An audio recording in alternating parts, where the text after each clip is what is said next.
Hey everyone, and welcome to the channel. Today we're going to be talking about my most anticipated new releases for 2025. Definitely let me know what you are looking forward to down below in the comments. I actually had a kind of a hard time figuring out books that I was looking forward to next year. I feel like in 2024 I had a whole plethora of books that I was super excited for, and this year seemed to either be a little bit on the drier side of that, or not a lot has been published or announced yet for new releases. But with that being said, I've broken this down into three categories. I have these as no prerequisites, sequels, and then ifs. And so let's go ahead and start with that first category of no prerequisites. These are going to be books that you don't need to have read anything else to enjoy. And the first one of those is The Buffalo Hunter Hunter by Stephen Graham Jones. Stephen Graham Jones is an author that I had an interesting experience with in the one book that I have read from him so far, and that was The Night of the Mannequins. I got into that book because I saw Murphy and Jimmy absolutely loving that book, and I had more of a mixed experience with it. It's definitely a book that I think if I went back and reread, I would have a different experience with it the second time around.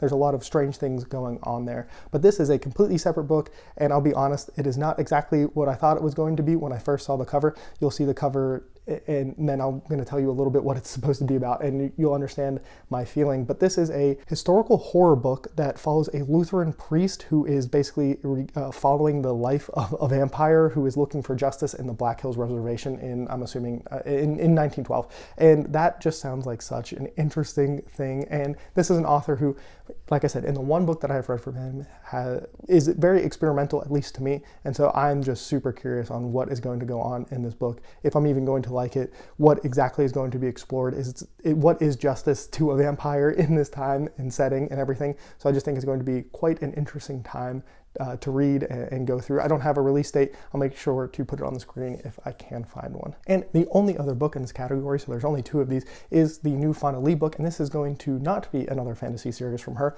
I have not read the Greenbone Saga from her yet. I've only read, I think it's Untethered Skies, which was a pretty short novella that has like a giant bird on the cover of it. I thought it was okay. It didn't blow me away or anything. I actually think it would have been like a really good TV show or like mini series or like, you know, like a short season of the show. I don't know exactly, but some kind of adaptation I think it would do pretty well in. But this new book from her is The Last Contract of, I'm going to go with Isoko. So The Last Contract of Isoko. Like I said, this is a sci-fi space opera kind of story, and apparently this is going to be inspired by old samurai movies and Fauna Lee's experience in the business world. So I don't really know too much about her experience in that realm, but it sounds like an interesting enough premise. It apparently takes place in another planet on another colony or something like that. And I don't know, it sounds like this might be a mixture of like a spy thriller sci-fi story. And if you know anything about me, I really like a thriller, and I definitely like spy thrillers.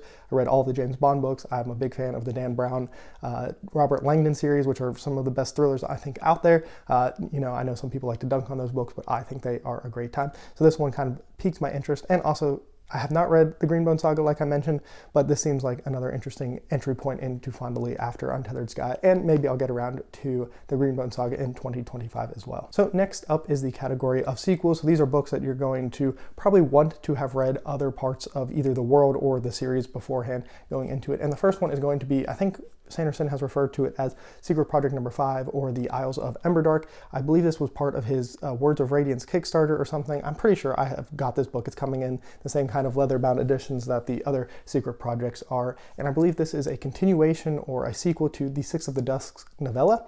And I know it revolves around the birds that are in that series of the Cosmere. I think it's pronounced Aviar or something like that. I don't know too much about it. I haven't really looked into it. With some of the Sanderson stuff, I like to just kind of go in as blind as possible. But I have read everything on the Cosmere up to this point, and I'll definitely continue reading that. And I don't know if Sanderson is going to release anything else in 2025. Obviously, Wind and Truth dropping here tomorrow as I record this. So always excited for a Cosmere book. Next up is Faithbreaker, and this will probably be my favorite cover of 2025. This is the continuation and actually the final book in the Godkiller trilogy. Godkiller, the first book, was my favorite cover, is one of still my favorite covers of all time. It is just absolutely stunning, and this will be the continuation and finale of that trilogy. I'm hoping that it picks up. The second book was not as good as the first one to me. I still liked it, but it had major middle book syndrome, and so I'm really hoping that we get some of the stuff that excited me from book one. This is a series revolving around a god killer, and in this world, basically there is a god for everything. There's a god for sandals, there's a god for button, there's a god for rivers and oceans and all kinds of things like that. Those gods are more or less powerful depending on how much people worship them, things like that. And I really thought the first book kind of gave a somewhat of a Witcher vibe, which I enjoyed, but I'm hoping that we can finish this series strong, because like I said, the second one felt a little fluffy, and Middle Book Syndrome obviously kind of set the board for the third one, so there's a lot for it to deliver on, but I'm very much looking forward to that. And like I said, what a beautiful cover. So the next book actually should probably be in the if section, but I'm just very confident we will get it. But this is the book I'm talking about, is going to be the next book in the Last Horizon series by Will White, the most recent one being called The Night. Normally we get 2 of these a year, and so I'm pretty confident on putting this, that this will be a book we get in here. Though I did try to go around, poke around his website and see if there was anything about this series, and I didn't see anything mentioned. I don't know if he's spending a lot of time on Cradle. I know he has a big project going there,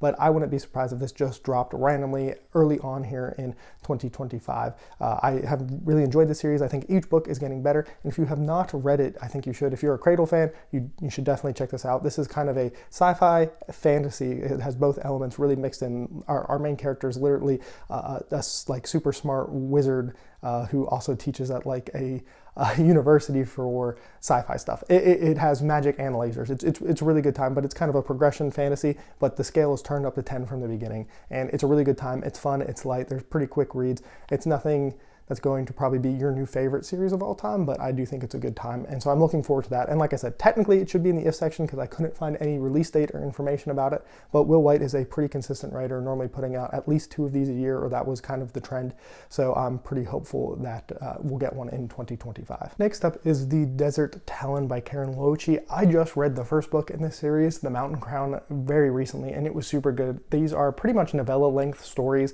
and this looks like it's not going to be a direct sequel, but kind of just taking place in the same world. So maybe you wouldn't need to read the first one, but I think it's probably best to read it and then read this one. But this is going to basically explore the idea of people who share a very common ancestry, but how they see issues basically very differently. Like I said, the writing in this series was very beautiful in the first book.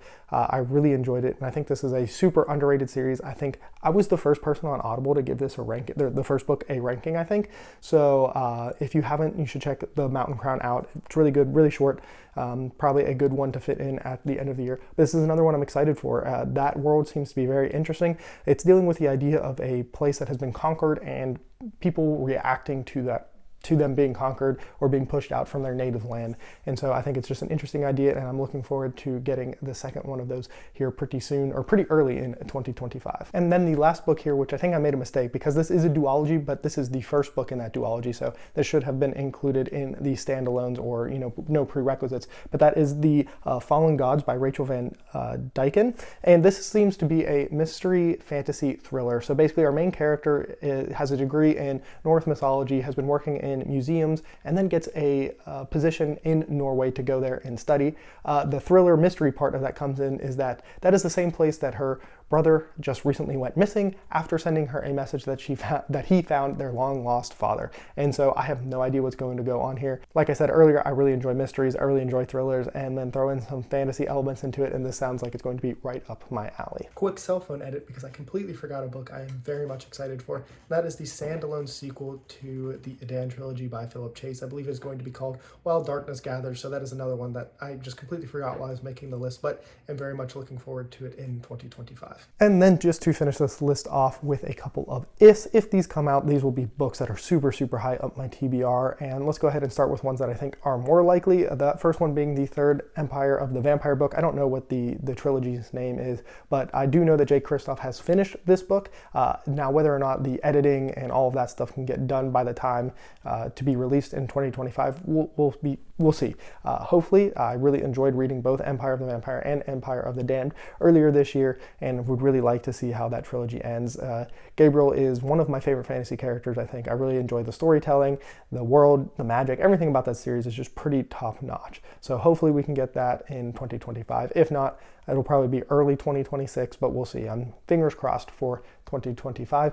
The other one that I think is maybe more likely is the third book in the Burning series by Evan Winters. It has been a number of years since anything has come out about the publishing. I don't know what is going on there, but I've not read Fires of Vengeance just yet, because I was hoping to read it and then the sequel pretty close to each other. So that's kind of why I've been holding off on that. But I really enjoyed the first book, and I'm hopeful that we'll get the third one here, and then, you know, a less of a gap between books 3 and 4, but we'll see. And then obviously the big one for most of us fantasy people is if The Winds of Winter drops in 2025, everything will get blown out of the window. Everybody will stop reading whatever they're reading to get to that book. So I very much am a believer that at some point we will get Winds of Winter. I don't think we will ever get a completion to the series, but I would definitely jump all over that book. And honestly, it is one of the few series that might make me want to reread it before I got to Winds of Winter. I'm sure all of us would be very excited if that happened. But once again, definitely let me know what you are excited for going into next year. But that's all for me. And as always, have a good one.